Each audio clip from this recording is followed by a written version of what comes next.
대한민국이 또다시 방산강국의 저력을 전 세계에 과시하고 있습니다. 이번에는 바로 천무 다연장 로켓을 기반으로 한 신형 K-하이마스 체계가 그 주인공입니다. 이제는 미군의 전설적 무기인 하이마스와 정면 대결할 수준으로 개발된 이 시스템은 폴란드를 비롯한 유럽 전역과 캐나다, 호주까지 수출 가능성이 점쳐지고 있어 기대감을 높이고 있습니다. 그동안 미국이 독점하던 장거리 다연장 시장에서 한국이 점차 경쟁 우위를 점하고 있는 이유는 뭘까요? 바로 천무의 뛰어난 성능 덕분입니다. 천무는 기존 하이마스의 한계를 뛰어넘는 사거리와 정밀 타격 능력을 갖추고 있습니다. 특히 새로 개발되는 160km급과 300km급 로켓탄은 미군의 하이마스가 운영하는 80에서 90km급 로켓을 훌쩍 넘어서는 압도적 성능으로 무장했습니다.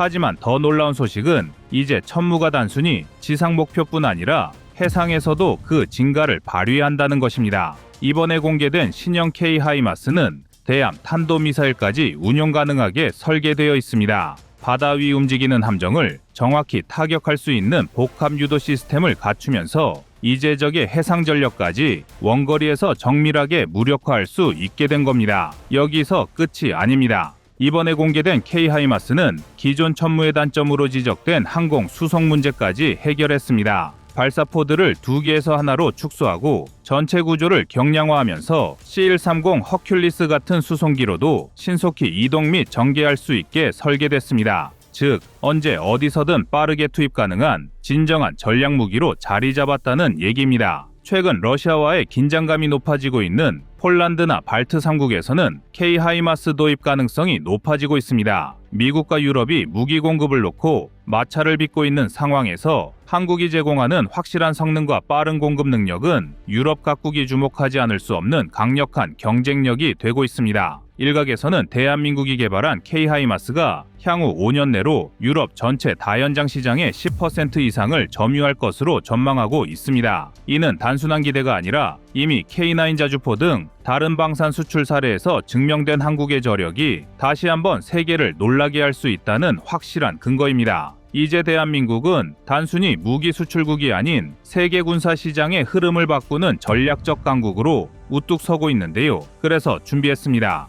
오늘은 빠른 속도로 발전한 천무다연장 체계화를 기반으로 새롭게 공개된 K-하이마스에 대해 자세히 알아보겠습니다.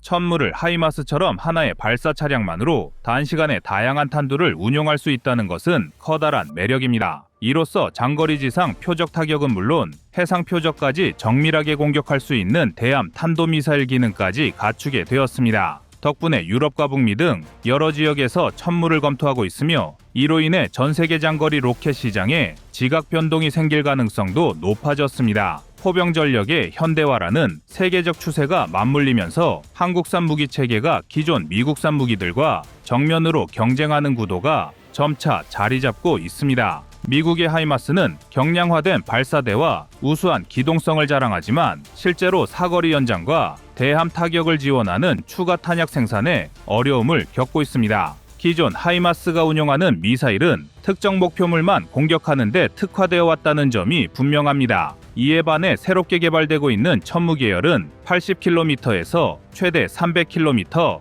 그리고 더 나아가 400km급 확장 가능성까지 열어두고 있어 하이마스를 넘어서는 정밀 타격 플랫폼으로 인정받고 있습니다. 여기서 중요한 정량적 지표를 짚어보겠습니다. 유럽 시장에 진입하기 위해 필요한 대략적인 무기 도입 소요를 가정해보면 서유럽과 동유럽 여러 국가가 총 200문 이상의 장거리 로켓 시스템을 새로 확보하려 하고 있다는 관측이 있습니다. 미국 체계만으로는 생산 여력이 제한될 수 있다는 점을 감안하면 한국산 천무나 그 파생형이 그중 절반 정도인 100문의 수출 계약을 따낼 수 있다면 최소 수억 달러 이상의 잠재적 시장이 열려 있다는 얘기입니다. 사거리와 탄착 오차 범위 등을 종합해봐도 천무가 하이마스에 비해 사거리가 길고 탄차 고차도 5m 이하로 낮출 수 있는 가능성을 보유하고 있어 미래 경쟁력에서 뒤지지 않는다는 평가가 나옵니다. 해병대 혹은 상륙작전에 투입할 무인형 다연장 플랫폼 개발도 시선이 집중되는 분야입니다. 상륙함이나 대형 수송기로 신속하게 전개하여 해안에 가까운 적 함정을 저지하거나 전방 해안을 지키는 육군 해병대 전력에 강력한 화력을 지원하는 개념이 점차 정립되고 있습니다. 기존 천무는 대형 트럭 베이스로 만들어져 기동성이 제한적이었는데 새로 추진 중인 K-하이마스는 차체의 경량화와 포드 축소를 통해 항공수송 능력을 높이는 방향으로 개발되고 있습니다. 이는 하이마스가 기존에 갖고 있던 장점을 따라잡을 뿐 아니라 그 이상의 사거리 확장과 다양한 탄두 운용 면에서 우위를 보여주겠다는 전략입니다. 수출 관점에서 천무가 다양한 국가에게 매력적으로 보이는 이유는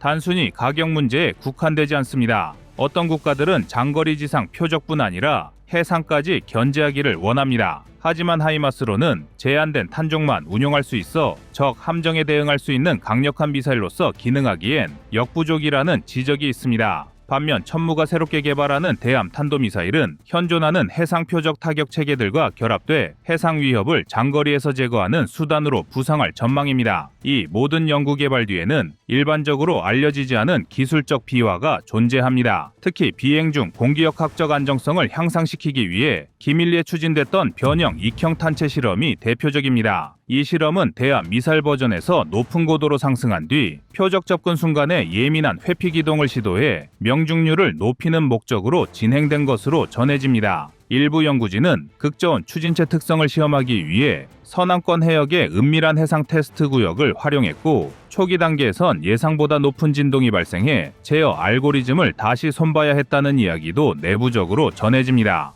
이런 잦은 실패와 보완 과정을 거쳐 공기역학 특성에 대한 최적화가 이뤄지면서 결국 대함 탄도미사일로서의 가능성을 높였다는 평가를 받습니다. 폴란드는 이미 대량 구매를 통해 천무를 적극 도입하고 있으며 차세대 K-하이마스 체계까지도 관심을 보이고 있습니다. 정치적인 관점에서 폴란드는 러시아와 인접해 군사적 위협이 실질적이기에 미사일 전력의 조기 확보가 최우선 과제가 되었습니다. 이에 따라 예산 투입이나 현지 면허 생산 등 다방면으로 지원을 아끼지 않는 분위기입니다. 독일은 미국과 유럽 기업들이 협력해 추진하려던 신형 다연장 사업이 지연되고 이스라엘제 무기로 전환하는 등 혼선을 겪으면서 유로 하이마스 프로젝트가 유명무실해졌다는 분석이 나옵니다. 그런 상황은 오히려 한국산 무기에게 기회가 될 가능성을 열어둡니다. 핀란드나 스웨덴 같은 북유럽 국가들도 최근 나토 가입 이슈로 인해 급격한 국방 증강이 필요해졌습니다. 하지만 미국산 무기를 무조건적으로 들여오기엔 절차적 시간과 정치적 갈등 요소가 있으며 자국의 다양한 전략 무기 체계와 호환을 고려해야 한다는 부담도 안고 있습니다. 이때 천무가 보유한 다목적 로켓과 탄도미사일 운용 능력은 큰 이점이 됩니다. 짧은 시간 내 대량 공격이 가능하고 포드 교체만으로 다양한 표적에 대응할 수 있는 장점이 각광을 받을 수 있습니다. 캐나다나 호주처럼 광대한 영토를 보유한 국가에서도 하이마스 또는 그에 준하는 로켓 시스템 확보를 검토하고 있습니다. 특히 광활한 지역에서 분산 전개하는 부대 특성상 공중수송 능력이 뛰어난 장비가 필수적이기 때문에 하이마스의 뒤를 이을 K-하이마스가 이들에게도 적합하다는 의견이 있습니다. 이런 국가들은 이미 한국 방산업체와 협력해 K9 자주포 등을 시험하고 있는데 화력 자립도를 높이는 차원에서 천무 계열 무기를 추가로 도입하면 상호 운용성 면에서도 상당한 이점을 얻을 수 있습니다. 하이마스와 직접적인 경쟁력을 비교할 때 천무는 장거리 탄약의 다양성에서 우위를 점할 수 있는 기반을 마련했습니다. 전반적인 유지비도 미국산 무기보다 다소 낮은 편으로 추정됩니다. 해외 시장에서 운용성과 유지 비용을 하나의 패키지로 엮어서 홍보하면 단순 도입 가격 이상의 가치를 창출할 수 있다는 계산이 나옵니다. 개발진들은 전자광학 장비와 위성 기반 유도 기술까지 한꺼번에 업그레이드 해나가며 상대적 가격 대비 효과를 극대화하고 있습니다. 이와 같은 흐름은 세계 무기 시장에서 K방산의 존재감을 한 단계 끌어올리고 있습니다. 특히 탄도미사일급 로켓을 상업용으로 판매할 수 있는 나라는 흔치 않아 한국이 점차 독자 기술력으로 이 장벽을 뚫고 있다는 점은 상당히 고무적인 일입니다. 일각에서는 향후 10년 안에 천무 계열의 세계 시장 점유율이 다연장 분야 전체의 10% 이상을 차지할 수 있다고 예상합니다. 기존의 러시아제, 스메르치 계열이나 중국산 AR 시리즈 등을 방출하던 일부 개발도상국이 한국산 무기를 교체 도입하면서 연쇄적으로 천무 시장을 확장해 나갈 가능성이 농후하다는 말도 나옵니다. 정리하자면 천무의 다단계 개발과 차세대 무인 상륙형, 컴팩트형 K-하이마스 플랫폼은 세계 장거리 로켓 시장에서 중요한 전환점을 만들어내고 있습니다. 하이마스가 지배하던 시장의 높은 사거리, 복합 유도, 대함 탄도 기능까지 제공하는 천무가 무섭게 추격하는 형국입니다. 사거리 80km, 160km, 300km 그 이상까지 확장하며 정밀 유도폭은 5m 이하로 좁혀질 가능성까지 열어둔 한국의 기술력은 이미 하이마스와 대등하거나 일부 기능 면에서 앞서 나가고 있다는 평가도 받습니다. 북미와 유럽의 정치적 갈등이나 무기 공급 지연 상황을 고려하면 한국산 무기가 빠르게 추가 물량을 채워줄 수 있다는 점도 강력한 이점입니다. 이 같은 시나리오가 현실화된다면 천무 계열은 미국산 하이마스에 버금가는 글로벌 베스트셀러 무기로 자리매김할 가능성이 큽니다. 이렇듯 천무의 지속적 개량과 차세대 플랫폼으로의 진화는 수출 확대와 함께 대한민국 포병 전력의 경쟁력을 극대화할 열쇠입니다. 빠른 전개, 뛰어난 유도 기술, 다양한 목표에 대한 공격 능력, 가격 경쟁력 등 모든 요소가 고루 갖춰져 있기 때문입니다. 결과적으로 한국은 가까운 미래에 하이마스를 넘어서는 로켓 전력 강국으로 확고히 자리 잡을 가능성이 높아지고 있습니다.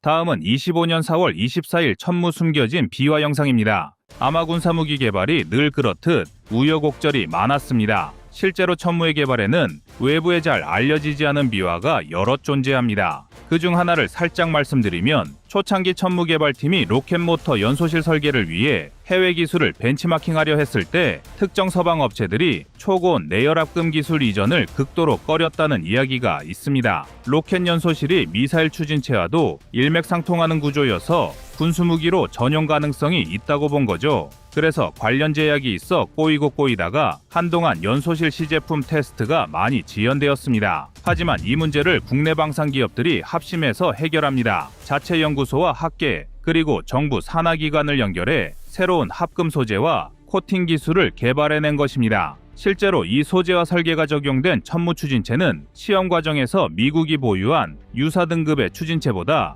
연소 효율과 안정성이 한 단계 더 뛰어났다고 평가되었을 정도인데요. 이런 개발 비화가 하나둘 쌓이면서 천무는 한국만이 가능한 것을 증명해낸 사례가 되었습니다. 또한 미국으로부터 기술 이전을 제대로 받지 못했다는 점이 오히려 계기가 되어 한국이 독자적 기술 역량을 키울 수 있는 발판이 된 셈입니다. 이는 단순한 무기 개발의 의미를 넘어 향후 한국이 추진하는 여러 첨단 무기 체계에도 긍정적인 파급 효과를 불러일으키게 됩니다. 그 결과 천무는 다양한 임무 수행 능력을 갖춘 범용성이 높은 무기가 되었습니다. GPS 유도 로켓탄으로 빠르고 정확하게 타격하는 건 기본이죠. 나아가 탑재되는 탄의 종류에 따라 집속탄형, 고폭탄형 등 다양한 탄두가 운영되어 작전 상황에 맞춤형 화력이 가능합니다. 이는 적 지휘부나 탄약고 같은 중요 표적 제거부터 기동부대 제압까지 폭넓게 소화해냅니다. 운영면에서도 천무는 한국 지형에 맞게 설계된 차체를 사용해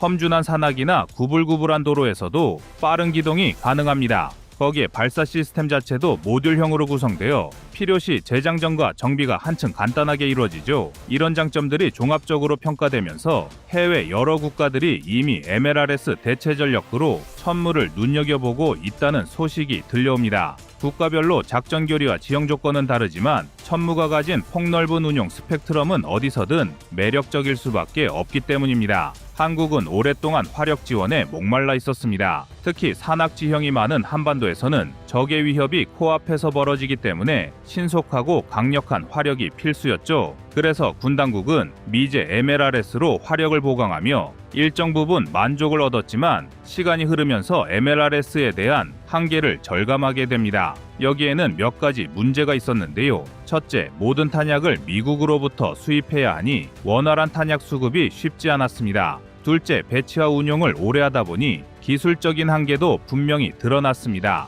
예를 들어 탄도의 정밀 향상이나 탄두 개량을 하려 해도 미국의 기술 이전 제한으로 인해 뜻대로 되지 않았습니다. 셋째, MLRS는 넓은 평원지대를 상정하고 만들어져서 산이 많은 한국 지형에선 운용의 제약이 컸습니다. 더 쉽게 말해 집속탄 계열의 탄이 떨어지면 불발률이 상당했습니다. 그도 그럴 게 한반도 지형상 많은 숲과 나무로 인해 자탄이 나무에 걸려 불발이 되는 경우가 많았습니다. 이런 상황에서 한국 정부와 방위산업체들은 우리 손으로 우리 지형에 최적화된 다연장 로켓을 만들자는 결의를 다지게 됩니다. 그렇게 탄생한 것이 바로 한국형 차세대 다연장 로켓 시스템 일명 K239 천무입니다. 설계 초기부터 유도 기능을 달아 GPS 기반으로 수미터급 정밀 타격이 가능하게 만들었고 사거리와 궤적도 한국 지형에 맞춰 최적화했습니다. 여기에 발사 차량의 기동성과 발사 각도까지 고려해 전술 운용 폭을 넓혔습니다. 가격 경쟁력까지 잡으면서